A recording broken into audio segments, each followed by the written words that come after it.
buka pintunya. Buka. Saling jaga, saling lindungi. Kita tinju ke atas, bukan ke samping, betul. Tinju kita ke atas, bukan ke samping, betul. Negara ini layak untuk dapat pemerintah yang lebih baik. Negara ini. Beberapa waktu yang lalu, beranda sosial media kita diperlihatkan potongan video lama yang kembali viral. Di sana, di tengah kerumunan aksi Kamisan, terlihat sosok Ferry Irwandi menangis. Bukan tangisan orasi yang berapi-api, melainkan tangisan sunyi seorang laki-laki yang rapuh. Banyak yang mengira air mata itu tumpah karena hancurnya demokrasi atau bobroknya negara. Bukan, kalian salah. Alasan sebenarnya dia menangis jauh lebih menyayat hati. Ferry menangis bukan karena takut pada penguasa, melainkan karena refleksi mendalam akan kehidupan dan kematian.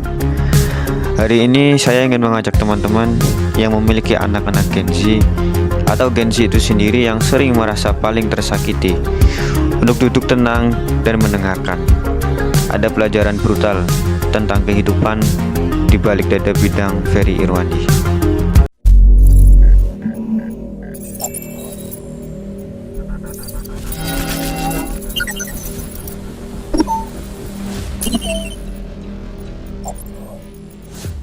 Kalian melihat Ferry sebagai singa podium yang gagah berani melawan dukun santet dan pejabat korup. Tapi tahukah kalian, di dalam dadanya tersimpan bom waktu biologis. Ferry didiagnosis mengalami hipertrofi kardiovaskular, sebuah kondisi penebalan dinding jantung di bilik kiri. Ini bukan penyakit karena rokok atau gaya buruk. Ini genetik, takdir. Risiko terburuknya adalah sudden death, kematian mendadak. Jantungnya bisa berhenti berdetak kapan aja, tanpa permisi, tanpa tanda jasa. Bayangkan hidup dengan kesadaran bahwa setiap helaan nafas mungkin adalah yang terakhir. Ketakutan terbesar Ferry bukanlah kematian itu sendiri, melainkan kesedihan meninggalkan orang-orang yang disayanginya. Ia menangis karena membayangkan nasib istri tercintanya, Mutia Nadira, dan anak-anaknya jika ia pergi terlalu cepat.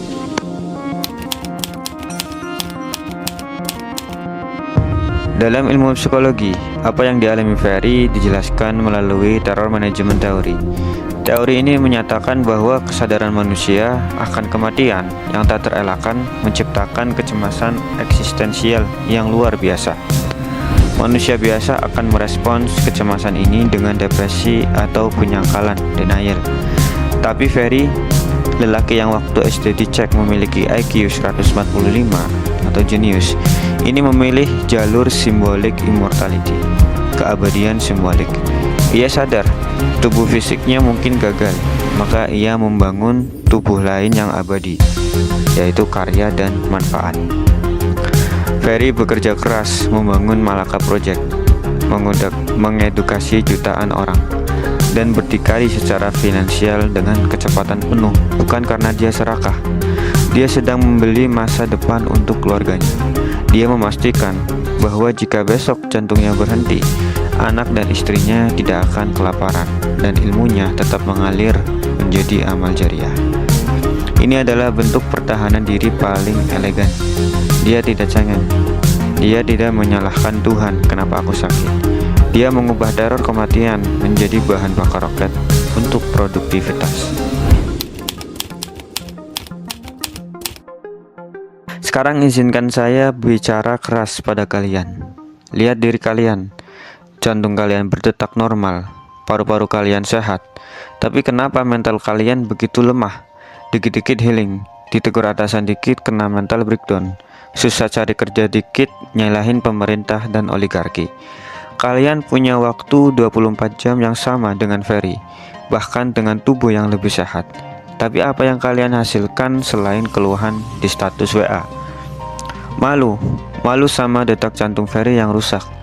Ferry dengan kondisi begitu saja berani menyewa pesawat untuk menyelamatkan petani cabai Aceh agar berdaya. Ferry yang dihantui kematian saja sibuk menyiapkan bekal finansial triliunan untuk keluarganya. Lah kalian sehat walafiat tapi masih jadi beban orang tua. Kullun nafs za'iqatul maut. Tak ada yang bisa menghindar, entah saya, kalian, atau Ferry. Kematian itu pasti. Namun semangat Ferry dan harusnya kita semua sejatinya adalah manifestasi nyata dari ajaran agama kita.